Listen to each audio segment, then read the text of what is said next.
Have you ever wondered how a book about war from 2,500 years ago ended up on the shelf of basically every CEO and politician today?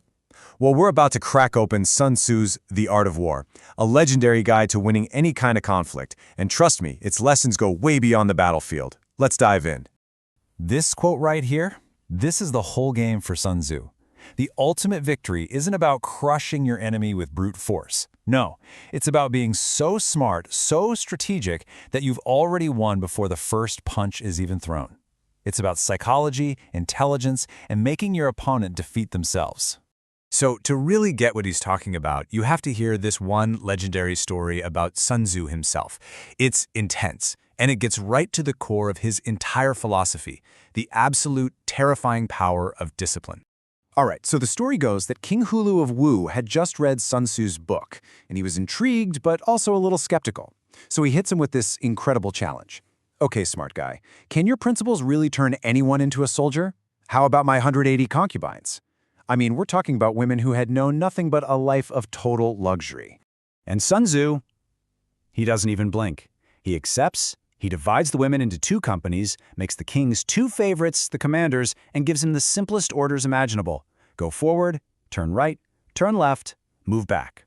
Super simple stuff, right? They all said they understood. But then he gives the first command, turn right. And what happens? Giggles, laughter. They're treating the whole thing like a joke. So Sun Tzu, totally calm, explains the rules again. Maybe they just misunderstood. He gives the order a second time. And again, just more laughter. And this is where the story takes a seriously dark turn. Sun Tzu announces that if the orders are clear but the soldiers don't obey, it's the commander's fault. And so he orders the execution of the two women in charge. The king, who's watching all this, is horrified and begs him to stop, but Sun Tzu's response was ice cold. As the appointed commander, he couldn't let even the king interfere with military discipline. The execution happened. And just like that, everything changed. The rest of the women were absolutely terrified into perfect obedience. When Sun Tzu gave the next command, they moved as one, flawlessly. He turned to the king and said, "Your troops are now ready." He'd made his point in the most brutal way possible. So you have to ask yourself, what kind of mind thinks like that? So ruthless, but so unbelievably effective. Who exactly was this guy? Well, he supposedly lived during one of the most violent times in China's history, the Warring States period. Just imagine a total free-for-all of constant, bloody conflict between rival states. It was out of this chaos that he created what's essentially the world's first ever manual on military strategy. But here's the crazy part. For all his fame, we're not even 100% sure he was a real person.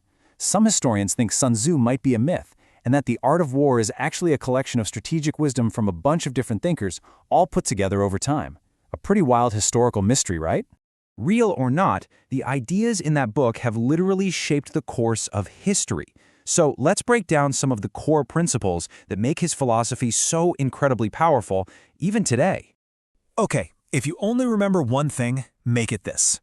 For Sun Tzu, every single victory starts with knowledge. It's simple. If you know your own strengths and weaknesses, and you know your enemies, you will never be defeated. If you only know yourself, well, it's a coin toss. And if you know neither, you're pretty much guaranteed to lose every single time. So once you have all that information, what do you do with it? You mess with your opponent's head. Deception is everything. If you're strong, act weak to draw them into a trap.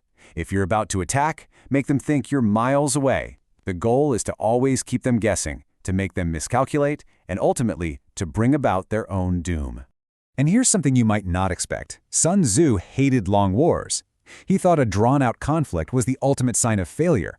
A smart commander gets the job done quickly and decisively. A bad one gets stuck in these endless battles that just drain money, resources, and morale, all while giving the enemy more chances to win. For him, speed was key. Get in, win, and get out. So how do you pull all this off? How do you get that game-changing information?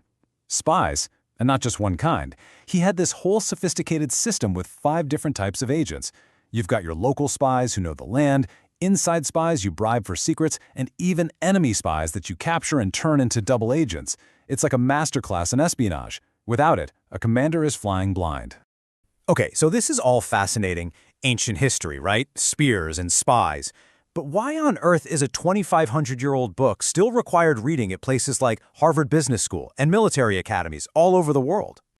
Well, the book itself had this incredible journey. For centuries, it was basically a state secret in China and Japan, only known to samurai and emperors. Then, boom, it hits Europe in the 1700s. Legend has it Napoleon was a reader. By the 20th century, it was translated into English, and its influence just completely exploded. And that's because people realize these principles aren't just about war. The battlefield can be anywhere. Think about a tech company's surprise product launch. That's making your enemy think you're far away when you're actually close. Or a political campaign that hammers an opponent's weakness. That's knowing your enemy. It's a universal playbook for any competitive situation you can imagine.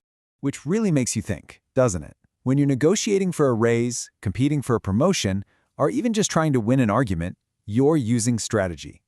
You're sizing up the situation, looking for an edge. So here's a final thought for you. In a world that's filled with competition, maybe we're all using the art of war, whether we realize it or not.